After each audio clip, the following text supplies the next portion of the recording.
अस्सलाम वालेकुम my dear students. आज हम न्यू टॉपिक स्टार्ट करेंगे, that is properties of enzymes. So enzymes की प्रॉपर्टीज़ ये आपके एग्जाम्स के पॉइंट ऑफ व्यू से बहुत इंपॉर्टेंट है। सो आपने इसको अच्छे से प्रिपेयर करना है।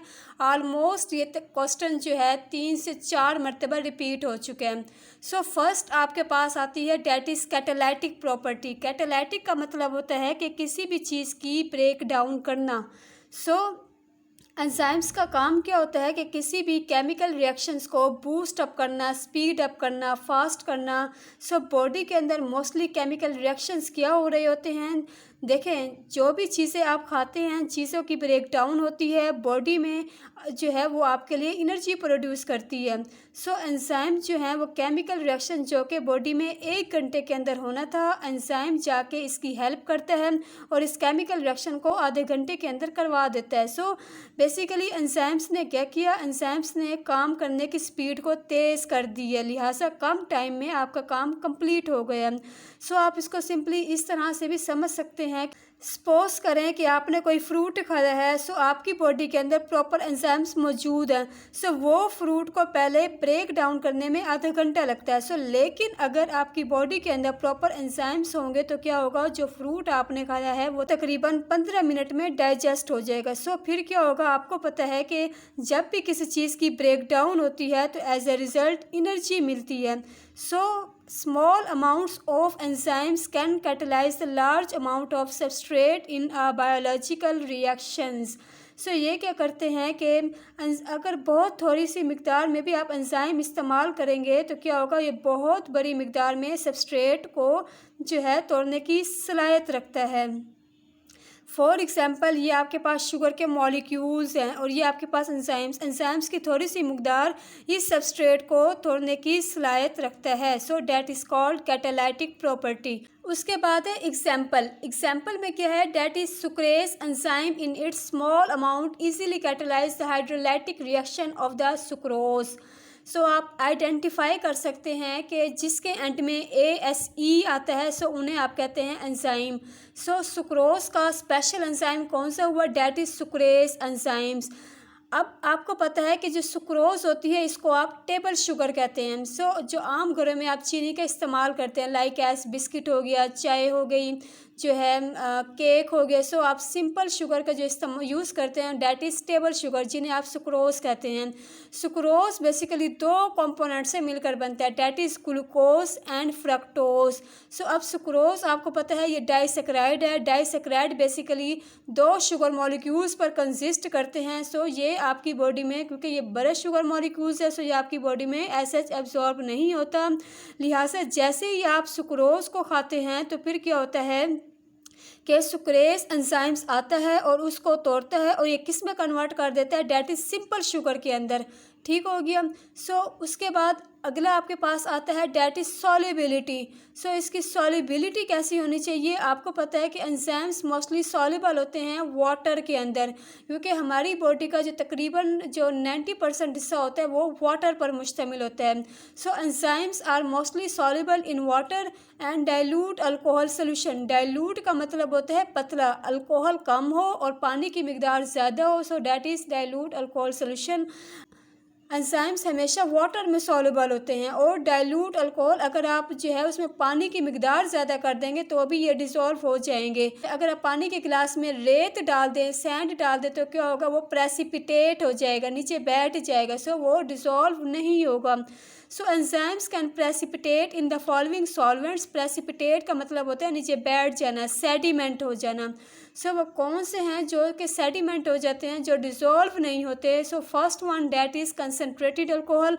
अल्कोहल क्या है, ऐसा अल्कोहल जिसके अंदर वाटर मौजूद ना हो। आप देख सकते हैं कि इसके अंदर वाटर मौजूद नहीं है। ये क्या होता है, बेसिकली ये डिसॉल्व नहीं होते।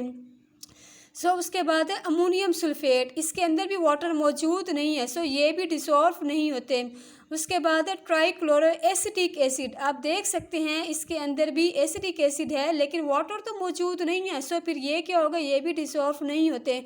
एंजाइम जो डिसॉल्व होते हैं वो सॉल्युबल होते हैं इन वाटर में एंड डाइल्यूट अल्कोहल सोल्यूशन में।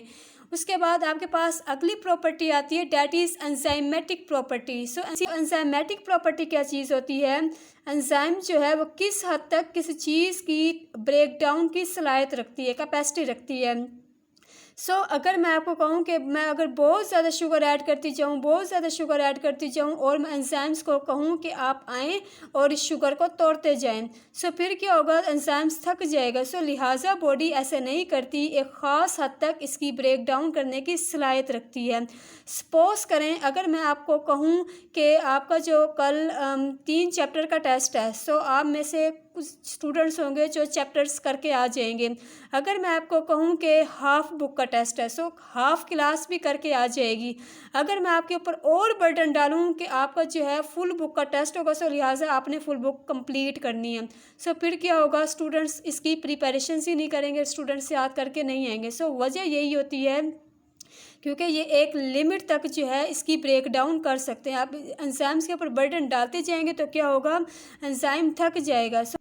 यानी एंजाइम्स के किसी भी चीज़ के ऊपर काम करने की जो स्पीड होती है वो इंक्रीज़ होती है। The velocity of the enzymatic reaction increases as the concentration of the substrate increases up to certain maximum level।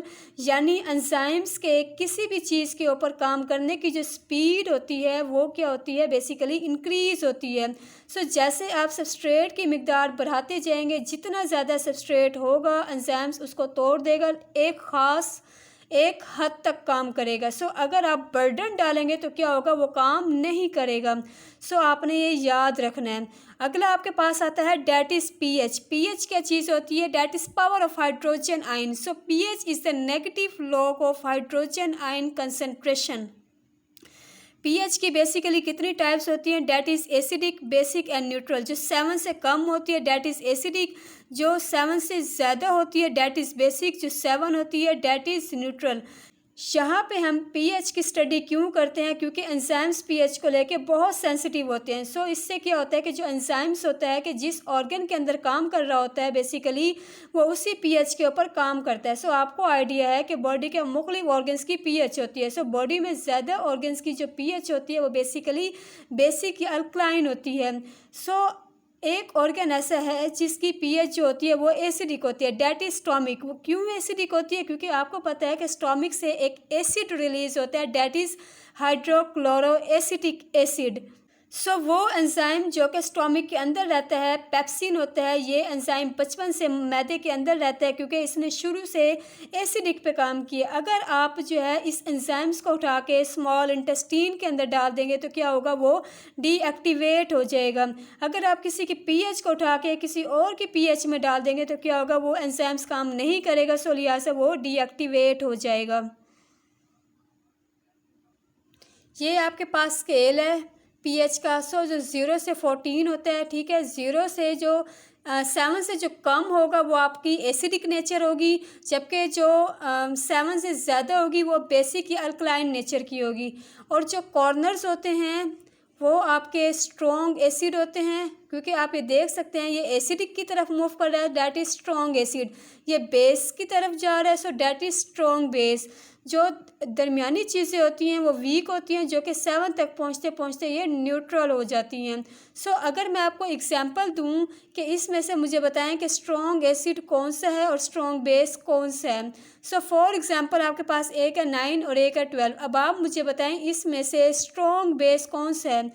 जो सबसे ज़्यादा करीब होगा, जो स्ट्रॉन्ग की तरफ ज़्यादा करीब है, वो क्या होगा? आपका स्ट्रॉन्ग बेस होगा। आप देख सकते हैं 12 जो है वो स्ट्रॉन्ग बेस के करीब है, डैट इज़ 12 की है, that is strong base. Similarly 9 के चीज़ है, आप देख सकते हैं वीक बेस के कौन से करीब है? That is 9, that is weak base. Similarly अगर मैं आपको कहूँ कि जो 2 है, 2 बताएं कि स्ट्रॉन्ग एसिड है या वीक बेस है। आप देख सकते हैं 2 करीब है स्ट्रॉन्ग एसिड के, डैट इज स्ट्रॉन्ग एसिड जो है वो 2 है। अगर मैं आपसे कहूँ 4 क्या चीज़ है, बेसिकली वो वीक एसिड है। क्यों? क्योंकि ये वीक एसिड के करीब है। ये भी आपसे एमसीक्यूज़ में पूछ सकते हैं। एसिड्स क्या होते हैं? Acids deactivate those enzymes that act eight alkaline pH trypsin at alkaline pH 8.57 at acidic pH it will destroy।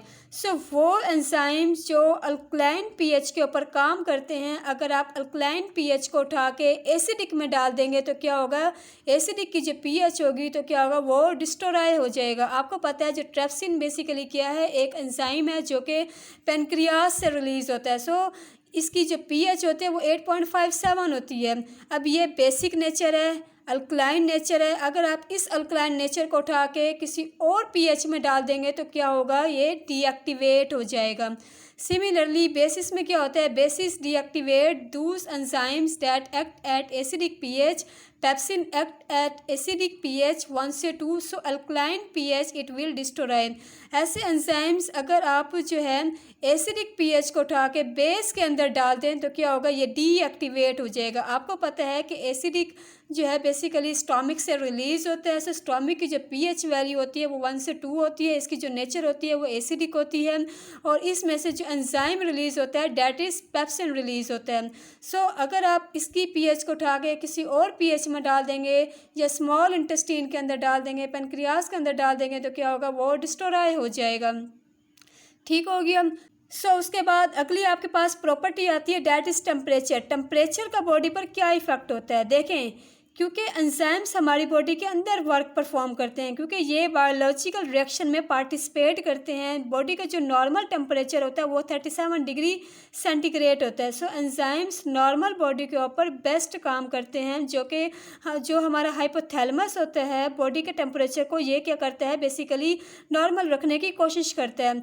अगर हमारा बॉडी का टेम्परेचर किसी वजह से इंक्रीज़ हो जाए या डिक्रीज़ हो जाए तो आपको पता है कि क्या होता है, फीवर हो जाता है। सो बॉडी का जो टेम्परेचर पर रहता है 99 फ़ारेनहाइट से आप कहें 103, 102, 104 तक भी चला जाता है। सो उस वक्त क्या होता है कि एंजाइम्स की जो कैपेसिटी होती है काम करने की वो कम हो जाती है। इसके अलावा बहुत ठंड पड़ जाने की वजह से भी एंजाइम्स जो है वो काम करने की सलाहियत नहीं रखती। सो एंजाइम का जो बेस्ट काम क्या होता है कि वो आपकी नॉर्मल बॉडी के ऊपर काम करते हैं। So optimum temperature is 96 Fahrenheit to 99 Fahrenheit. इसकी जो फ़ारेनहाइट की अगर हम बात करें तो 96 फ़ारेनहाइट टू 99 फ़ारेनहाइट होता है। ऑप्टिमम टेम्परेचर का मतलब ये होता है कि जो बेस्ट एक्टिविटी टेम्परेचर होता है that is 96 Fahrenheit to 99 Fahrenheit होता है। सो ये आपका MCQs है। The optimum temperature for enzymatic activity is record between 35 centigrade to 40 centigrade. So ये बेसिकली रेंज है। मैंने आपको जो एवरेज बताई है बेसिकली वो है 37 डिग्री सेंटीग्रेड। अगर आप सेंटीग्रेड की बात करेंगे तो 35 टू 40 सेंटीग्रेड। अगर फ़ारेनहाइट की बात होगी तो 98.6 फ़ारेनहाइट होता है। ठीक हो गया। सो आप देख सकते हैं कि 35 डिग्री सेंटीग्रेड टू 40 सेंटीग्रेड पे ये क्या होते हैं, मैक्सिमम एक्टिव होते हैं। अगर बॉडी में हीट प्रोड्यूस हो जाए 50 डिग्री सेंटीग्रेड पे ये क्या होता है, इनएक्टिव होते हैं। और 60 डिग्री सेंटीग्रेड पे ये क्या होते हैं, डिस्ट्रॉय होते हैं। अगर बॉडी में कूल्ड प्रोड्यूस हो जाए, ठंड प्रोड्यूस हो जाए तो क्या होता है कि 10 टू 20 डिग्री सेंटीग्रेड पे ये वेरी लिटिल एक्टिव होते हैं। और 0 डिग्री सेंटीग्रेड यानी बॉडी जम जाए तो क्या होता है, ये इनएक्टिव हो जाते हैं। But in solid condition it may be stable up to 100 degree centigrade. Solid condition पे क्या होता है कि इसका जो टेम्परेचर होता है वो 100 डिग्री सेंटीग्रेड पे हम इसको स्टोर कर सकते हैं। फॉर एग्ज़ाम्पल एंजाइम्स को जो है हम सॉलिड कंडीशन में सेव कर लें एज ए मेडिसिन की शक्ल में। सो एंजाइम जब सॉलिड कंडीशन में होते हैं सो हम 100 टेम्परेचर में भी इसको बर्दाश्त कर सकते हैं। सो अगर आपने मेडिसिन बनाई है, किसी जानवर की बॉडी से एंजाइम्स निकाले हैं और वाटर को रिमूव किया है, सो एंजाइम्स को हमने स्टोर कर लिया 100 डिग्री सेंटीग्रेड के ऊपर। सो लेकिन इसकी कंडीशन क्या होनी चाहिए, इसकी जो कंडीशन होनी चाहिए वो सॉलिड कंडीशन होनी चाहिए।